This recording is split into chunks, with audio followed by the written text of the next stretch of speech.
Assalamualaikum warahmatullahi wabarakatuh.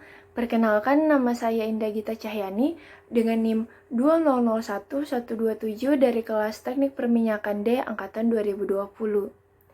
Tujuan dari dibuatnya video ini adalah untuk memenuhi tugas besar mata kuliah Mekanika Fluida dengan dosen pengampu Bapak Dharma Arung Labi, Sarjana Sains Magister Teknik. Baik, langsung saja masuk ke inti video kali ini adalah saya akan membahas sebuah paper dengan judul Fluid Mechanics of the Drilling String atau Mekanika Fluida pada pipa pengeboran, yang dimana paper ini dibuat oleh William M. Koch.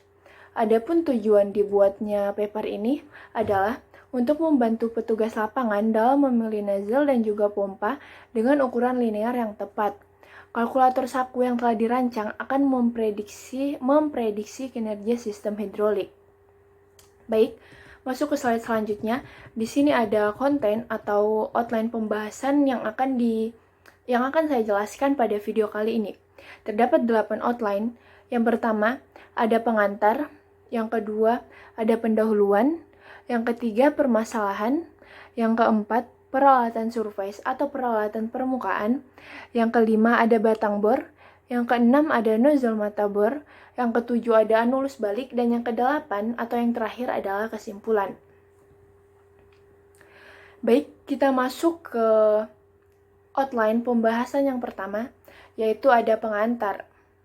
Yang dimana di situ tertulis bahwa meskipun penggunaan fluida pengeboran untuk mengontrol dan mengkondisikan lubang sudah diketahui dengan baik, namun, penggunaan kecepatan jet tinggi saat ini telah membawa masalah hidrolik murni ke perhatian yang lebih luas. Untuk membantu petugas lapangan, dilakukan desain kalkulator saku sederhana untuk menyelesaikan beberapa masalah pada rig pengeboran. Perhitungan keluaran dari pompa lumpur sangatlah mudah, tetapi pengalaman menunjukkan bahwa pengukur aliran pembacaan langsung akan jauh lebih memuaskan. Baik, kita masuk ke outline pembahasan yang kedua, yaitu ada pendahuluan. Pentingnya lumpur pengeboran sebagai media pengendali untuk mengontrol tekanan formasi dan juga stabilitas dinding lubang sangat dihargai dengan baik. Namun, penggunaan laju aliran yang tinggi dapat tersebar luas saat ini, telah memfokuskan perhatian pada lumpur pengeboran sebagai penyampai energi ke mata bor. Sebagai bentuk upaya untuk menggunakan energi ini secara efisien, petugas lapangan telah meminta informasi yang akan memungkinkan mereka untuk memilih nozzle bit yang sesuai dengan sistem hidrolik mereka. Jelas bahwa beberapa metode cepat untuk memperkirakan kinerja sistem hidrolik itu sangat diperlukan. Baik, kita masuk ke outline pembahasan yang ketiga. Di sini adalah permasalahan. Permasalahannya di sini adalah bagaimana mendesain kalkulator saku untuk menentukan daya hidrolik yang diperlukan guna mempertahankan laju sirkulasi yang diinginkan melalui sistem. Kemudian, disarankan untuk memilih nozzle bit yang akan memanfaatkan daya yang tersedia di rig. Mengingat banyaknya variabel yang harus diperhitungkan seperti ukuran peralatan, ukuran lubang, kedalaman, dan juga berat lumpur, dan hal lainnya yang perlu diperhitungkan terlihat bahwa Mister Hitung akan menjadi perangkat yang paling ringkas dan juga praktis yang dapat digunakan pada perhitungan ini. Diperlukan persamaan matematika yang cocok untuk setiap bagian masalah yang bisa dipasang pada Mister Hitung. Untuk menggambarkan pendekatan ke setiap bagian masalah, bayangkan saja mengikuti lumpur di sekitar sistem. Hal itu dapat dimulai dari pompa lumpur tersebut.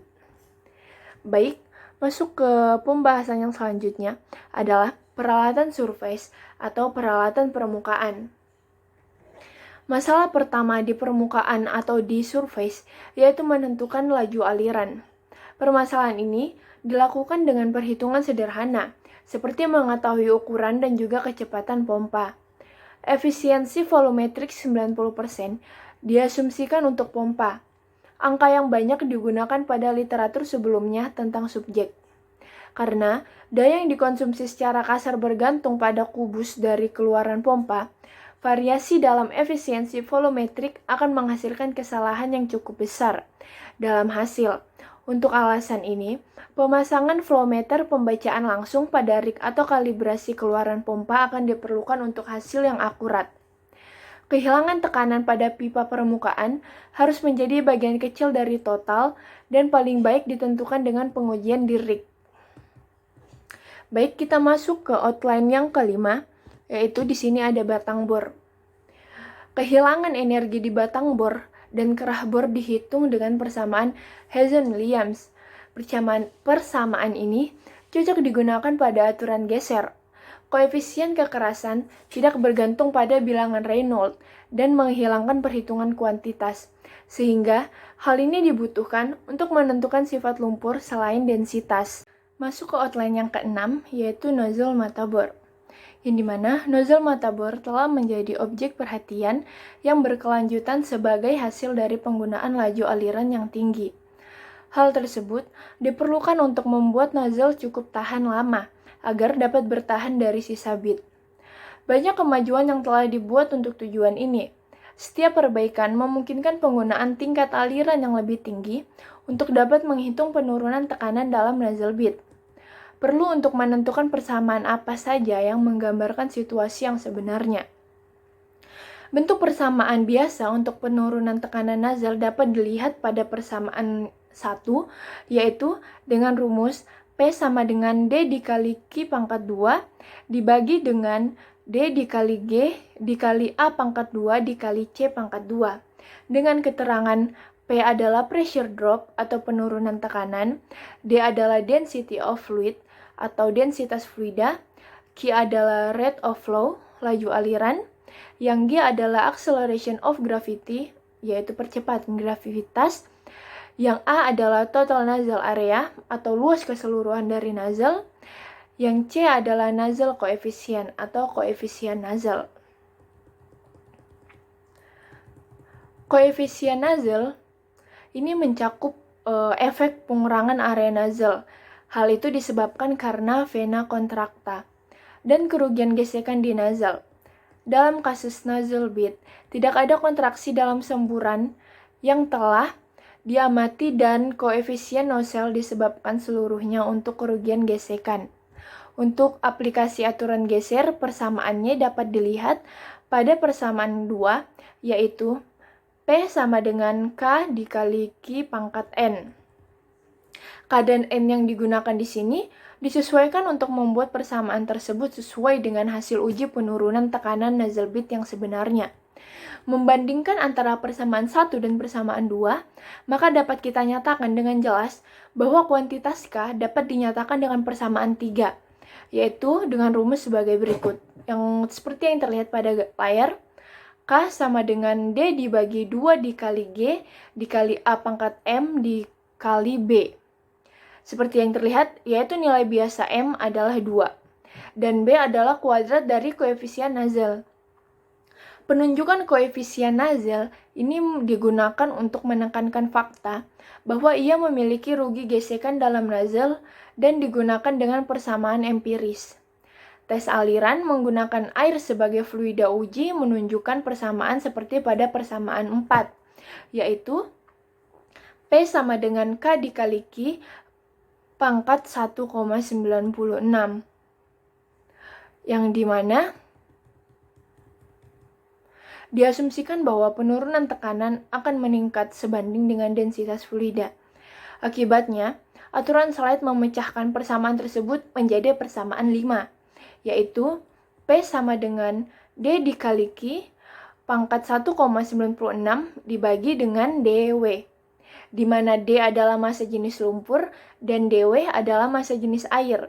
Dalam menghubungkan hasil tes nozzle dengan area yang berbeda, maka telah ditemukan lagi persamaan seperti pada persamaan 6 berikut, yaitu K sama dengan D dibagi 2 dikali G dikali A pangkat 2,19 dikali dengan B. Dalam pengujian ini, efisiensi nozzle sekitar 55% sampai dengan 80%. Kehilangan energi dalam nozzle dapat dipisahkan menjadi kehilangan bentuk dan juga gesekan permukaan. Pengurangan kehilangan bentuk dengan perampingan yang lebih baik dan penghapusan penghentian sudah dilakukan. terutama bagian dalam yang keras di pintu keluar nozzle.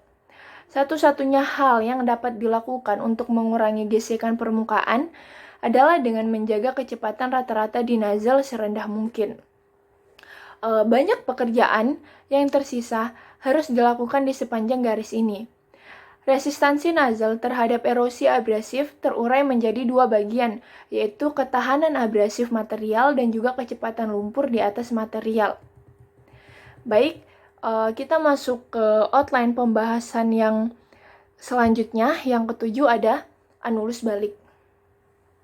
Anulus balik merupakan konveyor yang membawa potongan ke permukaan.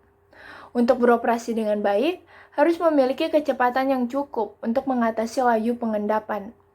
Pada pekerjaan di bidang ini telah mengungkapkan banyak fakta penting mengenai pengaruh ukuran dan juga bentuk pemotongan, sifat fluida, rotasi pipa bor, dan juga laju aliran.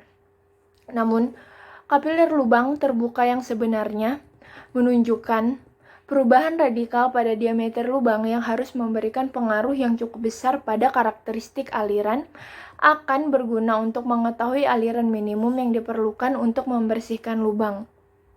Karena penurunan kecepatan anulus balik akan mengurangi penurunan tekanan di seluruh sistem, kecenderungan saat ini ke arah penggunaan pipa yang lebih kecil dalam ukuran lubang tertentu sehingga menghasilkan peningkatan yang cukup besar dalam laju aliran yang diperlukan untuk mencapai pengembalian rata-rata yang diberikan kecepatan anulus.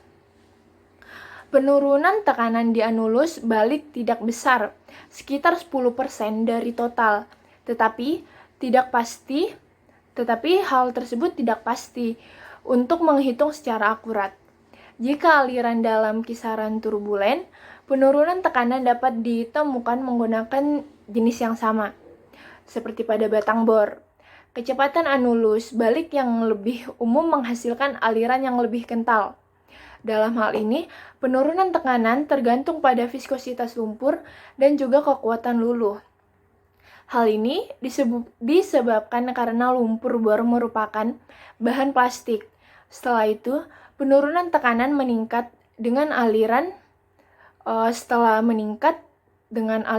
yang bervariasi dalam kisaran laminar. Nah, penurunan tekanan rata-rata untuk lumpur ringan, sedang, dan berat di kisaran laminar diambil sebagai perkiraan saja. Di sini, akurasinya tidak terlalu bagus, tapi untungnya kerugian anulus balik adalah sebagian kecil dari total. Baik, kita masuk ke outline yang terakhir atau outline yang ke-8, yaitu kesimpulan. Pembahasan tentang berbagai bagian sistem hidrolik telah menunjukkan dasar kalkulator hidrolik. Untuk menjaga masalah tetap dalam ruang lingkup kalkulator saku, berbagai pendekatan harus kita lakukan atau harus kita buat. Oleh karena itu, sangat menarik untuk melihat akurasi apa yang dapat direalisasikan dalam penggunaan lapangan yang sebenarnya. Untuk tujuan ini, informasi telah dikumpulkan dari rig pengeboran operasi, dan juga tekanan total dihitung dengan mistar hitung. Perbandingan tekanan ini dengan pembacaan pengukur tekanan lumpur di rig diambil sesuai ukuran keakuratan metode. Tidak ada upaya yang dilakukan untuk mengkalibrasi keluaran pompa atau pengukur tekanan. Berdasarkan pengambilan sampel dari 44 rig di semua bagian negara, distribusi kurva kesalahan cukup terpusat pada bracket. Yang terpusat pada bracket 0 dan akibatnya distribusi mungkin disebabkan oleh variasi acak. Rata-rata adalah plus 4% dan 70% kesalahan berada dalam bracket kurang lebih 15%. Dirasakan bahwa keakuratannya cukup untuk mencapai tujuan kalkulator, yaitu untuk membantu petugas lapangan membuat pilihan ukuran nozzle dan linear pompa agar sesuai dengan situasi khususnya.